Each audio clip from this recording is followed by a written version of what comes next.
자, 그 다음으로 이제 저항의 접속에 대한 얘기를 해볼까 해요.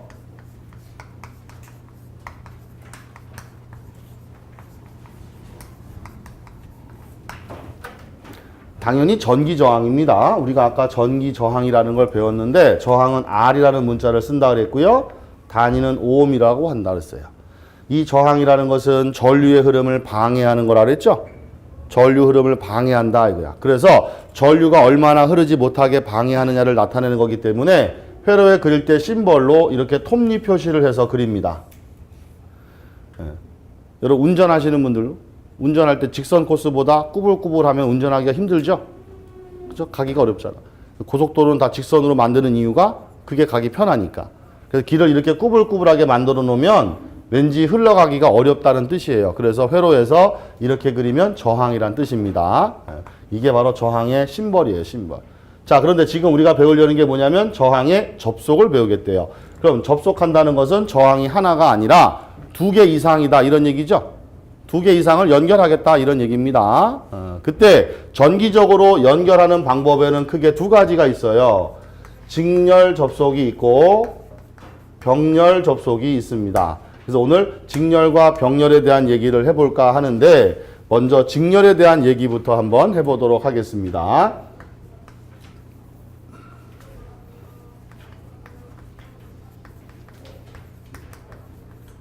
자, 저항의 직렬 접속이란 전기에서 말할 때 항상 직렬 접속은 뭘 가지고 직렬 접속이라 하냐면 전류가 흘러가는 통로가 하나로 되어 있는 걸 직렬이라 그래요. 전류가 갈 수 있는 길이 하나예요, 하나. 오로지 한 길. 그러면 저항이 2개짜리냐 3개짜리냐 또는 그 이상이냐 똑같습니다. 원리는. 그리고 2개짜리 가지고 해볼게요. 제가 이렇게 톱니 표시로 그리면 이게 저항이라 그랬죠? 그런데 직렬로 만들려면 그 뒤에 이어서 또 하나를 이렇게 달아주면 이게 직렬입니다. 자, 저항 2개가 이렇게 직렬로 연결되어 있으면 여기에 만약에 전류가 흐른다면 첫 번째 저항을 지나고 두 번째 저항 지나서 와야 되죠. 얘를 지난 다음에 얘가 마음에 안 든다고 다른 길로 돌아갈 수는 없잖아요. 지금 줄이 한 줄밖에 없으니까 전류가 갈 수 있는 통로가 하나밖에 없다 이런 얘기죠. 이게 직렬 접속이라고 합니다. 그리고 저항은 R이라는 문자를 쓴다 그랬고요. 얘도 R이라고 써야 되는데 여기 저항값과 여기 저항값이 같을 수도 있지만 다를 수도 있겠죠. 따라서 우리는 구분을 해야 되니까 R1, R2라고 구분을 해주자 이런 얘기야.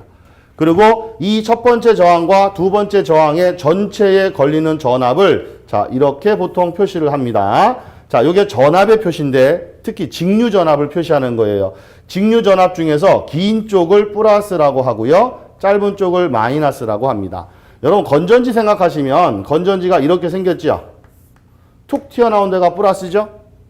밋밋한 데가 마이너스입니다. 여기다 전선 이렇게 연결하면 이걸 회로에 그릴 때 이렇게 그린다 그 얘기예요. 긴 게 플러스, 짧은 게 마이너스. 알겠죠? 그 여기에 전압 V를 걸었다 이렇게 보시면 돼. 그럼 전압을 걸게 되면 이 회로에 지금 끊어진 데가 없죠. 그러면 회로가 구성이 됐으니까 플러스에서 전류가 나와서 이 전류가 이렇게 흘러서 마이너스로 들어가겠죠. 아까 우리가 회로라는 게 이렇게 전류가 흘러서 들어온다 했으니까 자 이랬을 때 직렬 접속의 첫 번째 특징이 뭐냐? 첫 번째 직렬 회로는요. 이 전류가 나가서 들어올 때까지 길이 한 길밖에 없죠. 하나의 길밖에 없다는 얘기는 여기 흐르는 전류나 여기 흐르는 전류는 같은 전류가 흐른다 이 얘기야. 아시겠어요? 이 전류가 이렇게 나가서 아까 말씀드렸듯이 얘가 마음에 안 든다고 그냥 건너뛰어서 올 수는 없다는 얘기야. 우리가 실제 전류계란 장치가 있으면 전류계를 가지고 여기서 측정하나 이 첫 번째 저항에서 측정하나 여기서 재나 여기서 재나 다 같은 값이 나온다 이거예요. 그래서 직렬 접속의 첫 번째 특징은 전류가 일정합니다. 어느 곳에서나 전류값이 항상 같은 값이 나온다 그 얘기지. 두 번째 전압은 그러면 어떻게 되느냐? 이 전압은 플러스에서 마이너스까지의 전위차를 말하는 건데 그 플러스가 지금 요 끝이라고 보시면 되고 마이너스는 여기까지라고 보시면 돼요. 그러면 여기서부터 여기까지의 전압을 말하는데 이때 이 전압을 이 회로의 전체 전압이라 그래서 전전압이라고 부릅니다. 전체 전압이다 이런 얘기예요. 그런데 저항이 두 개가 이렇게 일렬로 연결돼 있으면 첫 번째 저항 여기에만 걸리는 전압이 있고 또 여기에만 걸린 전압이 있겠죠. 그래서 저항별로 전압이 나눠지게 됩니다. 따라서 R1에 걸리는 전압을 여기서부터 여기까지의 전압이라고 보고 R2에 걸리는 전압을 이렇게 본다면 얘를 편의상 V1이라 부르고 얘를 V2라고 해봅시다. 그러면 이 전체 전압이 이만큼의 전압이었는데 R1과 R2만큼 쪼개진 거죠.